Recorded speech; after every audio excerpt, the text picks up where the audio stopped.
सिद्धार्थ के पास जाऊंगी। सिद्धार्थ, आपको क्या लगता है कि ये जो पूरा मामला है ये क्यों ये 550 पेजेस रीडैक्ट किए गए? जी जी हाँ, मोटा मोटी मोहसिन भाई ने जो कहा वो सही है कि कहीं ना कहीं पूरा का पूरा जो ट्रम्प साहब का एडमिनिस्ट्रेशन है वो अपने यार दोस्तों को बचाने की कोशिश कर रहा है। और हमें ध्यान में रखना है कि ट्रम्प साहब जो हैं वो बहुत बड़े दुनिया के व्यापारी हैं। वो अमेरिका के राष्ट्रपति बनने से पहले दुनिया के बहुत बड़े व्यापारी हैं। उनके ट्रम्प टावर भारत तक में है, गुड़गांव तक में है। तो ट्रम्प साहब एक व्यापारी हैं। व्यापारी होने के नाते दुनिया भर से उनका संपर्क होना भी स्वाभाविक है। और जब स्वाभाविक संपर्क है तो उनको बचाने की भी कोशिश कर रहे हैं। तो मोटा मोटी ये बात जो मोहसिन भाई कह रहे हैं वही है।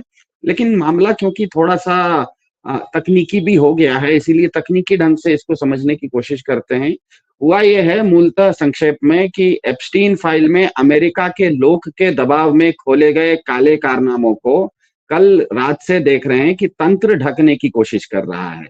जिस तरह से एप्स्टीन के मामले में करीब करीब 1000 से ज्यादा नाबालिग बच्चियों ने, ये देखिए ये महिलाओं के साथ यौन शोषण नहीं था, ये नाबालिग बच्चियों के साथ यौन शोषण था। 1000 के आसपास नाबालिग बच्चियां थी।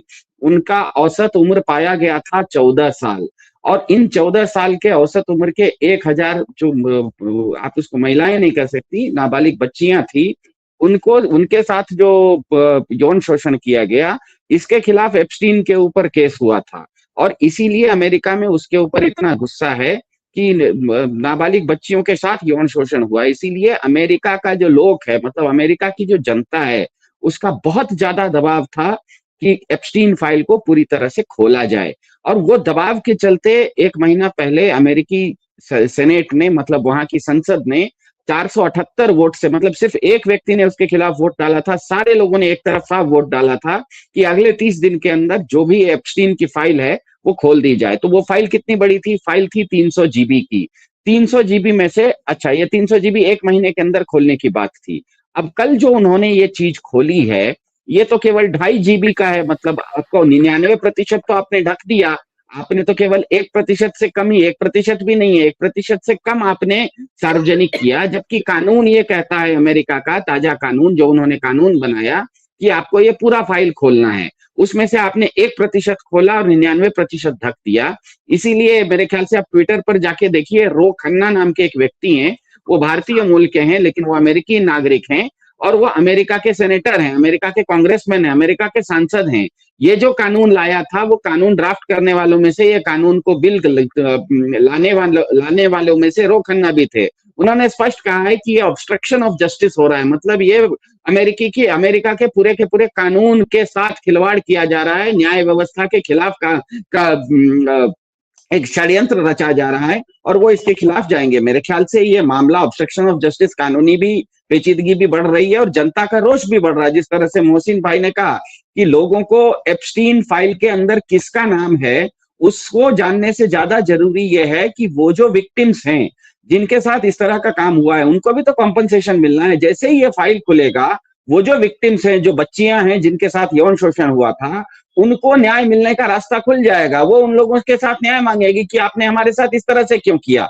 यहाँ पे मतलब मसालेदार ये चीज नहीं है। इसमें एक तो मसालेदार है कि वहां पर कौन कौन बड़े बड़े लोगों का फोटो था, लेकिन उससे ज्यादा जरूरी है कि 1000 लड़कियां थी, नाबालिग लड़कियां थी, जिनका यौन शोषण हुआ था। वो पूरा का पूरा, वो 1000 लड़कियां कौन थी, वो ढका हुआ था।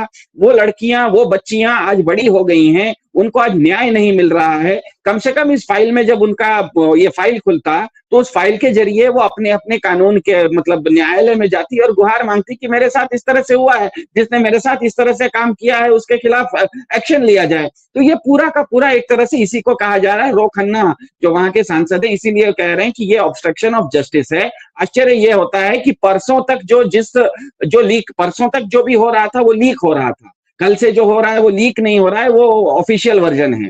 तो परसों तक जो लीक वर्जन था, उसमें बिल गेट्स का फोटो लीक हुआ था। परसों तक जो लीक वर्जन था, उसमें ट्रंप साहब का फोटो था।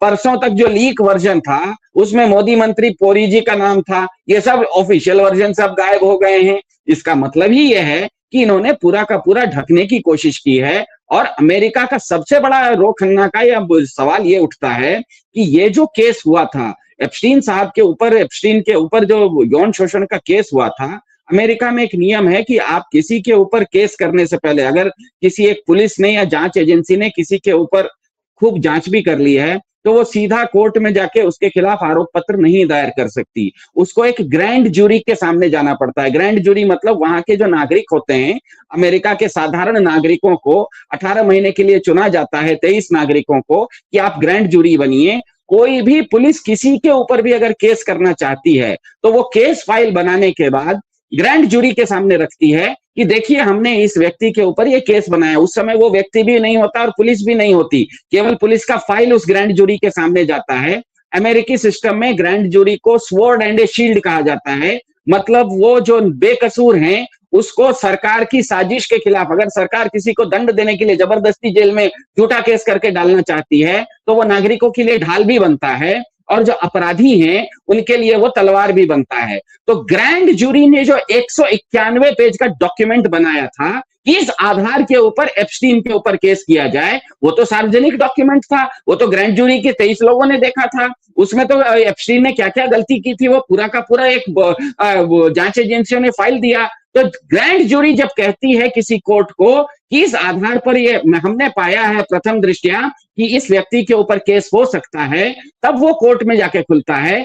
ग्रैंड जूरी ने जो 191 पेज का डॉक्यूमेंट दिया था, इस व्यक्ति के ऊपर जो जो चार्जेस हैं, जो जो इनके ऊपर आरोप जांच एजेंसियों ने लगाए हैं, वो इस कारण से हमने सही पाए। ये तो उसमें तो किसी का ना नाम होता है, न तो किसी का कोई फोटोग्राफ होता है, उसमें तो केवल कानूनी रूप से ग्रैंड जूरी कहती है कि इन इन कारणों से इनके ऊपर केस चलाया जाए।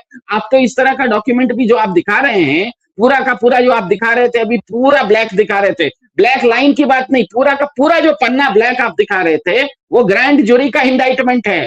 ग्रैंड जूरी ने जब कहा है, जो कि सार्वजनिक डॉक्यूमेंट है, जो कि जांच एजेंसियों ने पाया, और जांच एजेंसियों ने पाने के बाद जब ग्रैंड जूरी ने कहा, ये जो काला दिखा रहे हैं पूरा का पूरा पन्ना 191 पेज, इसमें अमेरिका की ग्रैंड जूरी ने यह तय किया कि जेफरी एप्स्टाइन के ऊपर, जिनका फोटो सामने चल रहा है, इनके ऊपर केस चलाया जाए। और केस चलाने के कारण दिए गए थे, उसमें किसी का भी नाम नहीं होता है, केवल केस चलाने का कारण होता है कि हाँ इस धारा के अंतर्गत इनके ऊपर केस चले। वो भी आपने नहीं चलने दिया। इसका मतलब ही है कि कहीं ना कहीं वहां का जो तंत्र है, वो ये लोगों का जो डिमांड है उसको लोग चाहते हैं एप्स्टीन फाइल खुले, वहां का तंत्र चाहता है कि एप्स्टीन फाइल ढका रहे। हाँ, बेसिकली वहां का जो सिस्टम है वो कुछ चीजें छुपाने और दबाने की कोशिश कर रहा है।